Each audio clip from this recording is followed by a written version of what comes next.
You probably know that Google and Facebook's business model is to save every piece of personal data you give them so they can target you with ads. But you may not know that Google and Facebook have trackers installed in nearly every website. They're also tracking everywhere you go. Every bit of data they collect gets added to the profile they have of you. And even creepier still, your profile also includes every connection they can find, everyone you know, and how you know them. Every new way they prompt you to engage helps them spy on you, intruding more and more into your life, until they know every private message you send, every dollar you spend, everything. There's only one way for Google to go: lower, dirtier, creepier, and more invasive, until they have their grimy fingers in every part of your private life. That's their business model. Senator Hirono. Just for clarification, so my understanding is that Google has a very different business model than Twitter or Facebook.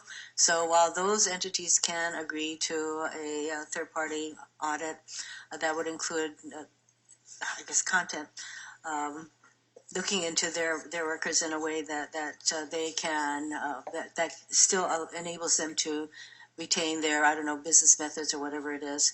But you're in a very different kind of category. Is that why you're having such a hard time saying that you would submit to a third-party audit of your content moderation practices? Well, Senator, we are in a very different space. We're not a social media platform the way the other companies, Facebook and Twitter you referenced, are. We're actually many different platforms. And we have Gmail, we have Android. So there are a lot of different parts to our business. Certainly that adds to the complication. So you were asked whether, regarding your ads, okay, I understand that the business model is very different.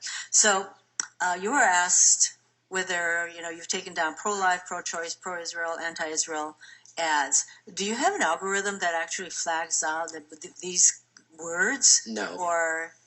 So how would you even be able to respond to a question if your algorithms don't even flag out these kinds of these ads based on these identifying terms? Yeah, we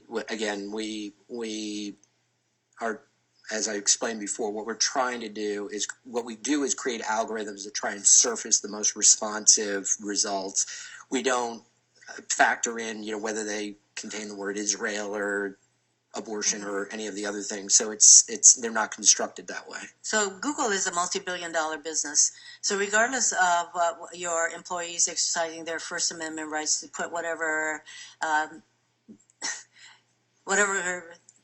things that they want to put out there you don't even agree with. I mean, Google is a business. Does it make business sense for Google to start doing content moderation that's based on somebody's political affiliations or their views? Does that even make sense? Absolutely not. And if we lose user trust, it will be damaging to our business. Thank you. Thank you. All right. Thank you, Mr. Bhatia. Thank you. Thank you for your testimony. I appreciate your coming. The Senate is right now in the midst of three votes. So what we're going to do is we're going to briefly recess this committee, go and cast those votes. There are 3 votes, so we're at the tail end of the first vote, and so we will vote on those 3. I will ask members of the committee to vote at the very beginning of the third vote, and as soon as we do so, we will come back and convene the second panel. But for now, the committee is temporarily recessed. Thank you.